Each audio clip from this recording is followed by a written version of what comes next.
crackheads? Welcome to China. You might have picked up the news already, but I've been working for the Chinese Olympic team for almost a year now. And this morning I was working with the kids of the team and we did a session on airflares. Basic airflare, airflare variations, just like a maintenance training and also just helping them loosen up and clean up some variations. And if you're into airflares, I bet you're gonna love this video. So first things first, a lot of tips and exercises that I share in this video are basically things that come straight out of my Airflare Masterclass. If you never heard of my Airflare Masterclass, it's a 1-hour video sharing more than 100 different exercises, not only to learn basic airflare, but also to learn 99% of all variations that are currently existing. So we started this party with everybody just throwing basic airflares, just getting them warmed up, getting them in the vibe and getting them ready for what is to come. Now, as you can see, they all got a really good form. They're all very, very comfortable. However, they do all have different techniques. All these kids don't come from the same school, so they all learn their airflares in different ways, which all have their advantage, but also their disadvantages, as you'll see later in the video. All right, so next thing I let them do is I let them try to do the airflare in the opposite direction, which is a pain in the ass, but a really good exercise because it's just good to train your brain. Also, you're kind of opening the gates to learn airflare in the opposite direction, and once they learn the airflare in the opposite direction, they get new possibilities and new options to use however they want to use it. Now, these kids weren't used to doing airflares in the opposite direction, so to help them out a little bit, I showed them a very old clip of mine where I kind of tried to do airflare in the opposite direction. Now, I'm definitely not an expert in doing airflares in both directions. However, a really good tip is to just try and execute that airflare as high as possible and connect it to a windmill. From there, it slowly starts to feel a little bit kind of like an airflare, and just getting past those first steps for your muscle memory to adapt. It was pretty fun to watch.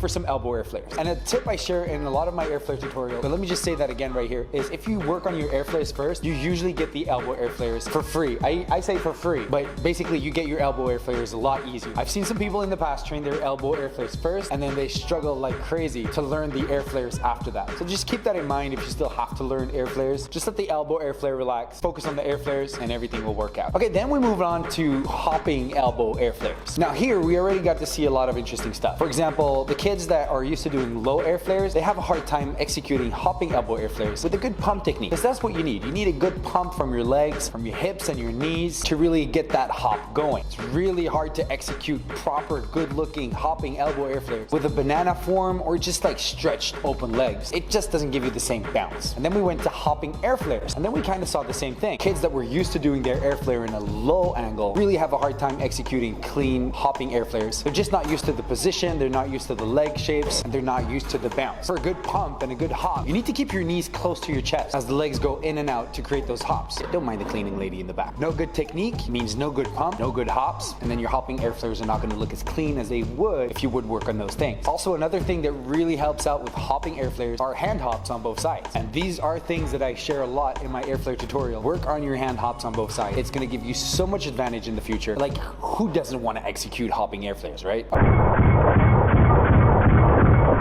Okay, then we transition to something completely different, which are low airflare. And I love low airflares. They look so sick. Just another thing I want to share is that if you learn your airflares in a low angle, you have a hard time learning all the higher, more vertical variations. But if you're somebody who learned the airflares in the high vertical angle, then you're quickly going to adapt to these lower angles. And you got to be honest, these kids really execute crazy low airflares, right? Makes me kind of jealous. But hey, that's how it is. Okay, now we're heading over to some more variations that don't really have names. And that's something you'll see in my Airflare Masterclass, is that me, my school, and my crew, Battle Droids, we developed our own names over time. But we didn't just give them random names. We gave them proper names that contribute to those who founded the moves, or maybe even those who really contributed to the move and took them to the next level. For example, the next variation is what we call the Marcios. Shout out to bboy Marcio. It's basically the airflare where you jump from your elbow to your hand. Now, I had some of these kids try the move out, but they were struggling a lot with executing them continuously. So a good tip I shared with these guys, and something that worked very, very well on my students, was to make sure that your landing had a high vertical angle. So again, if you're somebody who learned the airflares with a high vertical angle, then you're probably going to adapt to these Marcio variations a lot faster. Then we moved on to the next variation, which is a reverse Marcio airflare. So obviously, reversing the move is jumping from your hand to your elbow. And on a personal note right here, I gotta give props to myself for actually giving these moves proper names. Because if you're coaching like me and you're trying to teach kids how to do these moves, or teach them how to do combos with these moves, how you communicate is really important. And if you don't have proper names, then you're gonna be like hand, elbow, elbow, hand, elbow, heel.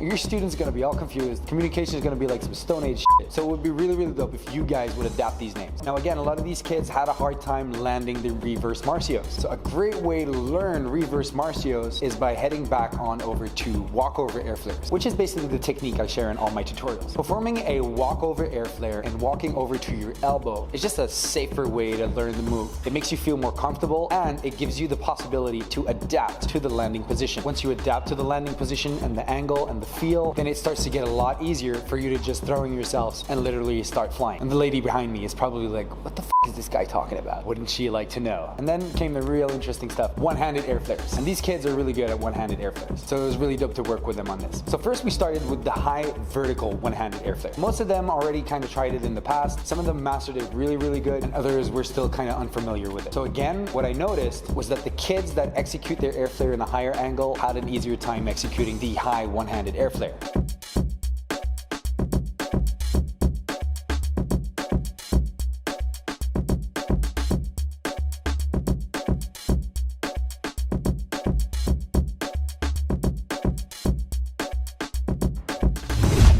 We moved on to the real one-handed airflare. Things got even more clear at that point. Those who knew how to do really good vertical one-handed airflares were just way more comfortable when executing real one-handed airflares. Now, a lot has to do with the angle of the landing. The landing of the real one-handed airflare is the same position as the landing of the vertical one-handed airflare. So if you're interested in learning and training real one-handed airflares, it's just very important for you to pass through the vertical one-handed airflare. If you're good at the vertical one-handed airflare, then it's going to be a lot easier for you to catch and execute and combine real one-handed airflares. It all has to do with the angle of the landing. And this is where shit really kicked off. So then we started working on one-handed elbow airflares. And the one-handed elbow airflares were kind of like the same thing. The more they were used at the higher angle, the easier it was for them to execute one-handed elbow airflares. But they weren't really aware of this. So when I started explaining this, I gave them the challenge to really start pushing their numbers. First, I asked them to execute one-handed elbow airflare to a 1.5. Then we pushed on to 2.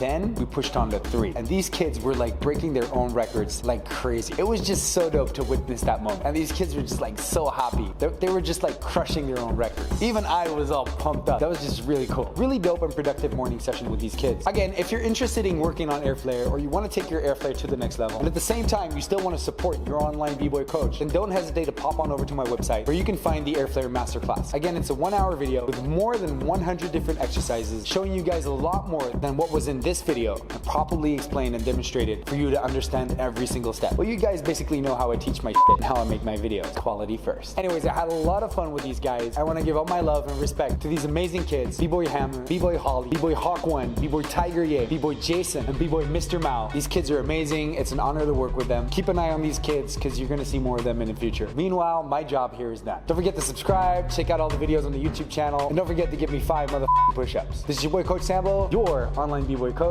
At the end of the day, my good friends, when you think about it, it's just all about that b-boy shit. Peace.